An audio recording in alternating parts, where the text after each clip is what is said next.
Assalamu alaikum wa rahmatullahi wa barakatuh. In the name of Allah, the most gracious and the most merciful, peace and blessings of Almighty Allah be upon the last Prophet, Muhammad sallallahu alaihi wasallam. Today, I would like to speak on the topic of traitors of Muslim girls, their disloyalty to the religion. Our girls are going astray. They are being misguided. They are living in relationships without wedlock, entering into interfaith marriages, being rebellious to the principles of Islam with regards to hijab, their role in the family system. And so-called liberal feminist girls, with their vague philosophies, not recognize the beautiful balance of nature which Allah subhanahu wa ta'ala has created and allotted different domains for men and women, where they are blessed with the expertise in their jobs. Today, I would like to stress on the causes that contribute to the end. It first begins with the thought of my life, my choice. This popularly accepted thought prevents obedience in youth to the experiences of elders. In the blind tune of liberalism, youth these days are of the mind that to not support interfaith marriage is like to set prejudice about non-Muslim. It's not true. They are also of the mind that love has no borders, which is also not true.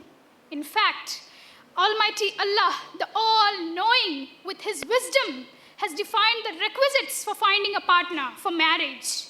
He mentions clearly in Surah Baqarah, verse 221, "Do not marry a polytheist woman until she believes, for a believing slave woman is better than a free polytheist, even though she might look pleasant to you."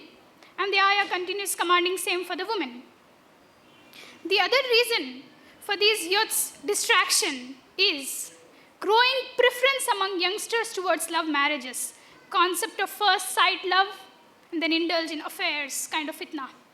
But later, it's evident that these girls and boys end up with depressions, heartbreaks, even harassments in many cases, which is not okay. As the first purpose of marriage, as per Quran, litaskunu ilayha, that you find peace with each other, is defeated. All these evil temptations and lack of control over their desires is also the result of poverty. जिनके आंगन में अमीरी के शजर लगते हैं, उनका हर ऐब भी ज़माने को हुनर लगता है. And so are our youth manipulated as per their barbaric agendas by use of provoking measures through various means of internet, social media, obscenity in movies, portrayal of women in advertisements, college environments, etc. Added to this is the trend of delay in marriages. It is very unscientific of the so-called civilized parents delaying their children's marriage, making it difficult for them to marry till the age of 25, 30, where the desires in him starts coming since at the age of 13 or 14, where the legal minimum age threshold is 21. Last but not the least cause is that the issue is not recognized as serious. On the contrary, you take it fancy to have girlfriend and boyfriend, ignoring that overall human abilities are degenerated by such kind of addictions.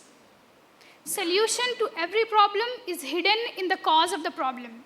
So firstly, individuals and society should take the crisis seriously and remember what Sultan Salahuddin Ayyubi rahmatullah alayh, the conqueror of Constantinople, has alerted that adultery and nudity in young generation is so dangerous to destroy a nation even without a war. Now, solid and multi-purpose solution. In Surah Zumar, Allah declares, how can those who know be equal to those who do not know? Only the people of understanding take heed. Children should be taught about the importance of haya, about their role, about their obligations towards community, so that they find good purpose in life. And once they find purpose, they value their youth, their time. And once they value their time, they stay focused and away from any kind of immediate distractions. They remain civilized, well-cultured. I would now like to conclude my speech with these torch-bearing lines. Sabak phir pad, sadaqat ka, adalat ka, shajaat ka. सबक फिर पढ़ सदाकत का, अदालत का, शजाअत का, लिया जाएगा तुझसे काम दुनिया की इमामत का. Wa akhiru da'wana anil hamdulillahi rabbil alamin. Assalamu alaikum wa rahmatullahi wa barakatuh.